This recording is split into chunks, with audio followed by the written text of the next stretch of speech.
There's a controversy going on in Malaysia right now over a planned investment deal that would give BlackRock a share in running Malaysia's airports. Now let's talk about BlackRock itself for a moment.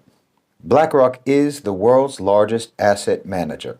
When BlackRock makes a move, entire economies feel the ripple. This is the economic clout that translates directly into political power. You know, during the COVID-19 pandemic, the United States Federal Reserve called upon none other than BlackRock to manage its corporate bond buying program. So this isn't just influence that BlackRock has, it's control. And the story is the same in Europe. You know, the European Central Bank turned to, again, BlackRock for advice on its asset purchase program. Larry Fink, BlackRock's CEO, has cultivated close relationships with key political figures, with key political leaders. There's a revolving door between BlackRock and the highest levels of government. This isn't just influence, it's infiltration, it's capture. They're constantly working behind the scenes. BlackRock is constantly at work, trying to mold the laws and mold the policies that affect every aspect of the lives of Americans and Westerners and people around the world. And they want to colonize our countries. They want to colonize our economies, just as they did in the past. This is just a modern form of imperialism if we let them get away with it, where they can have just the few dictate the terms to the many. We have to recognize and we have to understand this reality, this new reality of economic imperialism, and deal with it strategically. We need to build bridges with our brothers and sisters in the global south, in Africa, in Asia, in Latin America, in the Arab world, and in the Muslim world. And that, quite honestly, in my opinion, is what I think that Malaysia and Abu Dhabi are actually doing with this deal. I believe that this deal is strategic. And rather than BlackRock being allowed to dominate, I believe that this deal has the potential to actually rein BlackRock in, together in solidarity with other Muslim nations and with other nations of the global south. We can finally, potentially contain this behemoth. Together, we can reclaim our collective sovereignty, and we have to do it together to ensure that power will lie with the people, with our nations, and not with corporate giants like BlackRock. But we can't do that in an openly confrontational way. Look, we're at a critical juncture in our history where the forces of economic power are shifting from the global north to the global south. And the global south stands, as I've said many times, at the threshold of an unprecedented opportunity. This deal between the Abu Dhabi Investment Authority, ADIA, Malaysia Airports Holding Berhad, and BlackRock, I think potentially has a very significant ramifications for our future. Let's make one thing clear. As I said, BlackRock is a behemoth in the financial world, in the economic world, in the private sector. They manage $9 trillion in assets. This company has the power to influence economies, to make or break markets. For too long, we've seen such power as BlackRock used as an instrument of economic colonization, stripping resources from the global south to feed the insatiable appetite of Western interests. But here's the brilliance, in my opinion, of what ADIA and MAHB are doing.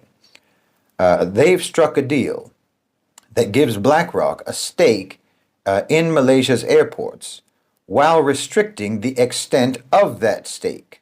This isn't about surrendering control, it's about leveraging power strategically.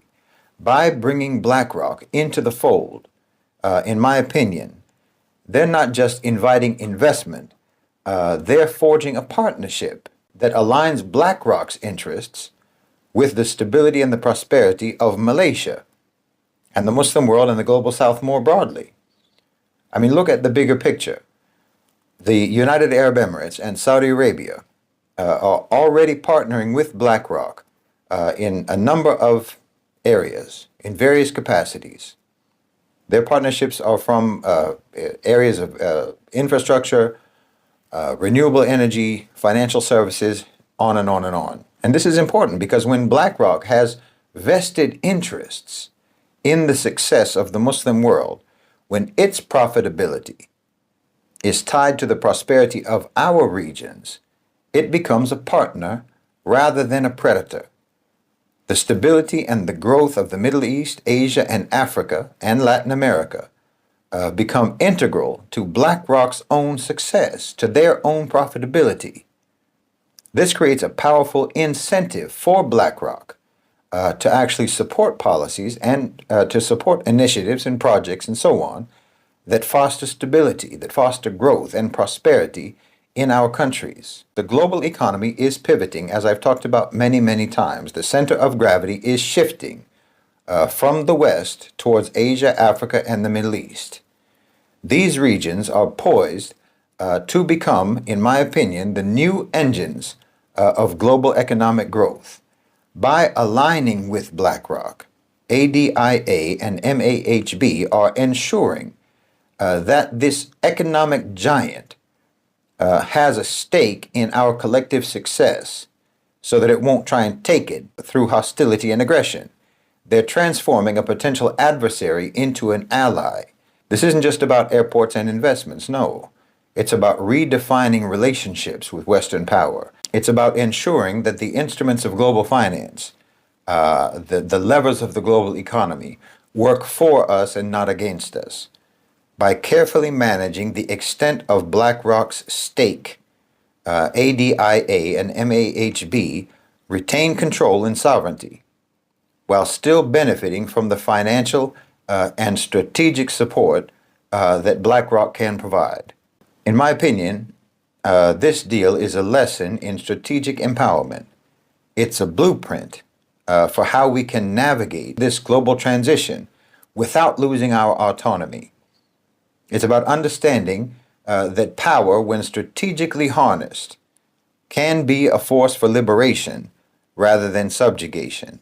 You know, last year, I talked about my reservations regarding BRICS and regarding the pivot of the global economy to the global south. And I said that the issue was never about whether or not that pivot would take place, but how it would take place, how it would happen, how it would be managed, and whether or not our countries would be able to recalibrate their approach to Western institutions and to foreign investment and Western power, recalibrate their own image of the West and of themselves so that they could actually steer the process of the economic pivot. And in my opinion, that's exactly what Malaysia, the UAE, and Saudi Arabia are doing. By making a deal like this, they're defanging the wolf.